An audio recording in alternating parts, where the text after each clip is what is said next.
vous salue tous. Qu'Adonai vous bénisse, que sa grâce se repose sur vous. Alors, comme vient de annoncer Monsieur Jazz, il n'y a rien de bizarre avec le Seigneur. Alors, le thème nous parle les pleurs de Jésus. C'est le grand thème que nous allons développer le long de cette semaine. Les pleurs de Jésus. Alors, il y a un sous-thème que nous allons aborder aujourd'hui. La fornication, un conseil qui détruit les vies humaines. Alors, bien-aimés, lorsque nous parlons des pleurs, ça vient de l'action de pleurer. C'est déplorer les fautes de quelqu'un, ses égarements ou ses malheurs. Alors, la Bible nous dit que Jésus a eu à pleurer 2 fois. Devant la mort de Lazare, nous sommes dans Jean chapitre 11, le 35e verset, et dans Luc chapitre 19, le 41e verset, comme il s'est approché de la ville de Jérusalem, en la voyant, Jésus pleura sur elle. Alors, bien-aimés, lorsque vous lisez tout le chapitre Jean chapitre 11, et vous lisez tout le chapitre Luc chapitre 19, vous comprenez que Jésus a pleuré, la première raison, à cause de l'ignorance du peuple qui était en face de lui. Et l'ignorance qu'il a constatée a poussé Jésus à pleurer. Et la Bible nous dit que le verset 42, Luc 19, nous dit, Jésus dit, si toi aussi, au moins, en ce jour que t'es donné, tu connaissais les choses qui appartenaient à ta paix. Il s'adresse à Jérusalem. Mais maintenant, elles sont cachées à tes yeux. Jérusalem a persécuté, a tué les prophètes, a tué les serviteurs de Dieu. Et devant cette ignorance, Jésus a pleuré devant Jérusalem. Alors, aujourd'hui, avec ce sous-thème concernant la fornication, Jésus est également en train de pleurer si les gens savaient et avaient la connaissance sur la conséquence de la fornication dans leur vie. Que rapporte la fornication dans la vie d'un chrétien ou d'un croyant? Quelles sont les conséquences? Bien-aimés, lorsque nous parlons de la fornication, c'est quoi au juste? La fornication, c'est avoir les rapports, les relations sexuelles avant le mariage. Et l'équivalent de la fornication dans le mariage, c'est l'adultère, qui est le fait d'avoir des rapports sexuels au mariage. Un homme marié, une femme, et qui sort en dehors de son foyer pour accomplir cet acte-là. La fornication, c'est aussi la débauche.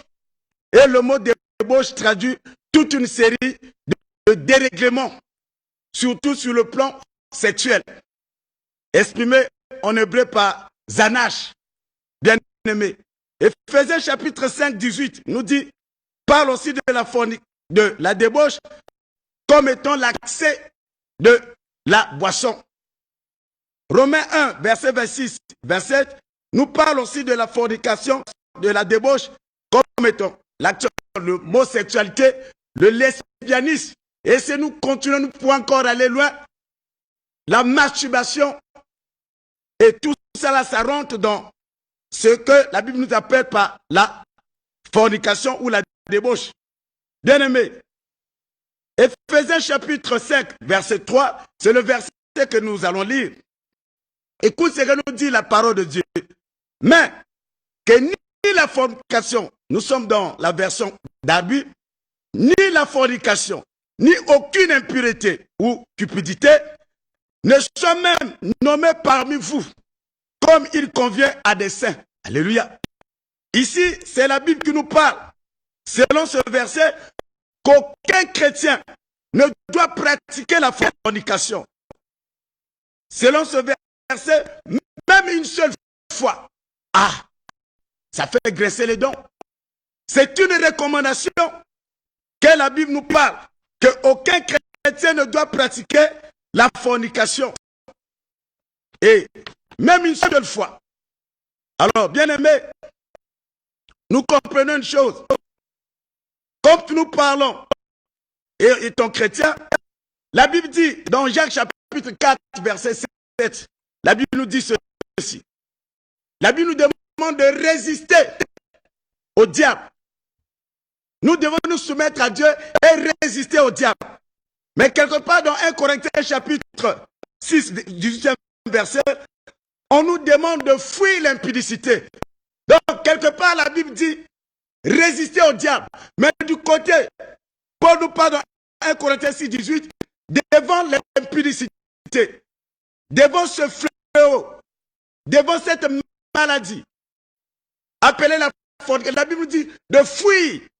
Donc, bien aimé, ministre de Dieu, serviteur, servante de Dieu, chrétien, chrétienne, croyant. Donc, Dieu nous parle pour nous dire que devant la fornication, devant l'impudicité, il n'y a pas d'onction. Il faut fuir. Sinon, tu finiras par tomber. Bien-aimé, tu dois fuir. Là, il n'y a pas de résistance. Beaucoup de ministères ont croulé à cause de ce fléau. Beaucoup de ministères, des serviteurs de Dieu se sont fait égarer à cause de la fornication. Bien-aimé, la Bible dit il faut fuir. C'est le cas de Joseph devant la femme de Potiphar. Malgré ses promesses, malgré qu'il était une étoile, malgré Dieu l'avait choisi, mais devant la femme de Potiphar, Joseph avait fui. Et s'il n'avait pas fui, bien-aimé, ce serait un chaos. Joseph ne devait pas arriver là où le Seigneur l'avait promis.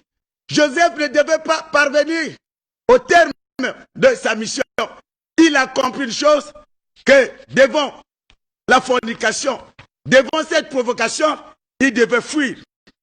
Oh bien-aimé, sachez-le que quand Dieu nous donne un commandement, c'est pour notre intérêt. Quand Dieu nous donne un commandement, c'est pour notre bien. Et lorsque nous faisons le verset, il y a beaucoup de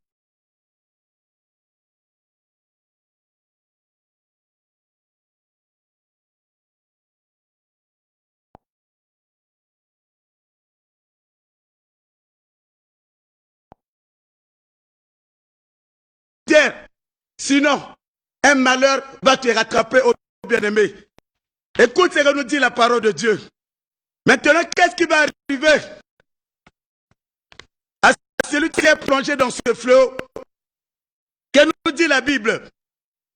La Bible est claire, bien-aimé. La Bible nous dit ceci. Les conséquences, le numéro 1, Éphésiens chapitre 5, verset 5, nous dit que aucun impudique et idolâtre n'irriteront jamais le royaume de Dieu. Donc, quand tu es dans l'impudicité, quand tu es dans la fornication, quand tu es dans l'idolâtrie, le royaume de Dieu, tu ne pourras même pas parvenir à ce royaume. Et tu connais, et qu'est-ce qui va s'en suivre? Apocalypse 14, verset 8. Apocalypse 17, 2 et Apocalypse 18, 3 nous dit que la débauche, c'est une idolâtrie. Car elle place la jouissance sensuelle au-dessus de Dieu. Bien-aimé, le deuxième élément que nous allons dans Éphésiens 5, verset 6, que quand tu es dans cette vie, sache-le que tu attires la colère de Dieu. Et quand tu attires la colère de Dieu, quel sera le résultat de ton parcours? Bien-aimé, quand la colère de Dieu, la Bible est claire, la colère de Dieu a frappé dans 2 Samuel chapitre 6, au 7e verset, Uza. Et Uza a été tué sur place. Bien-aimé, le temps de la grâce ne symbolise pas le désordre. Et la Bible nous dit que la grâce est trompeuse. Quand Jésus rentra dans le temple de Jérusalem, quand il s'est énervé, il était en colère, il a renversé des articles de tous ceux qui vendaient dans le marché, dans le temple. Il a dit, ma maison, la maison de mon père est appelée comme une maison de prière. Mais vous en avez fait comme une caverne de voleurs. La colère de Jésus l'a poussé à renverser tout ce qui se passait, ce marché dans le temple. Même au temps de la grâce, quand Dieu se met en colère, il balaye tout. Toutes tes promesses sont multipliées par zéro. Bien-aimé, écoute ce que te dit le Seigneur ce matin. Quand Jésus s'est énervé et il a tout renversé, quand tu es dans ce fleuve, quand tu es dans la fornication, sache-le que rien ne va se tenir debout dans ta vie. Le tout sera renversé. Tu ne verras jamais aucune promesse s'accomplir en toi. Oh, je dis à quelqu'un, toi qui es l'otage de la fornication, toi qui es l'otage de la vie de copinage, toi qui es l'otage de la vie de l'adultère, au nom de Jésus, Jésus est en train de pleurer sur toi. Jésus est en train de te lamenter. Réveille-toi. Prends la décision. Tu dois sortir car tu es une étoile. Tu es une bénédiction pour cette nation. Tu es une bénédiction pour cette famille. Tu es une bénédiction pour votre maison. Mais ne te laisse pas détruire par la fornication.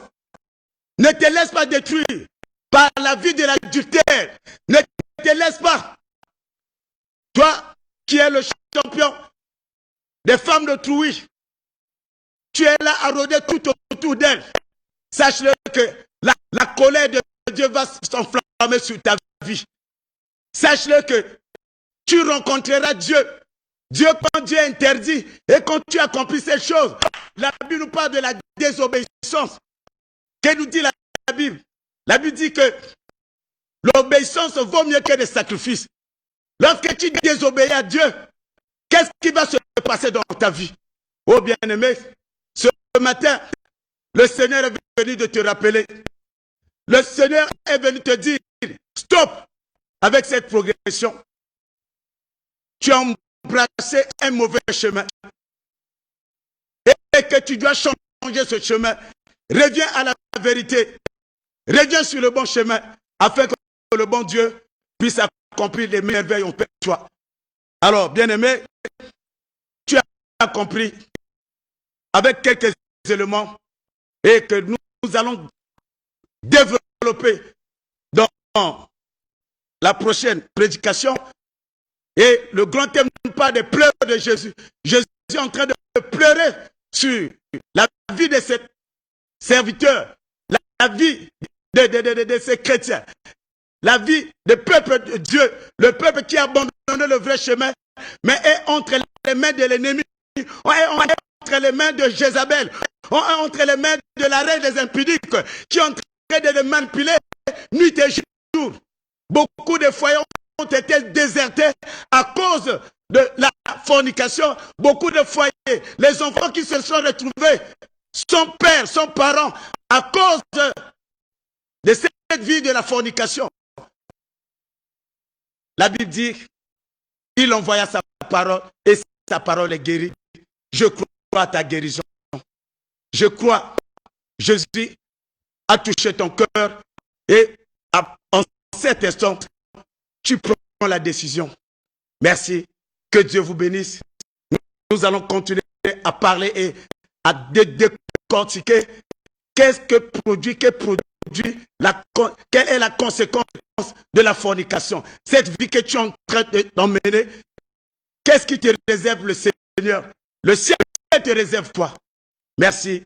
Nous allons nous retrouver le dimanche prochain.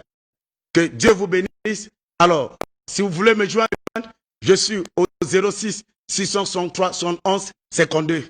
Que la grâce d'Emmanuel vous accompagne et l'église se retrouve au quartier général à Douar. Lorsque nous faisons face à Kitele, tout juste là où les policiers s'arrêtent pour contrôler les entrées de véhicules et vous allez voir une grande pancarte, on a écrit « Église la vie en Jésus-Christ ».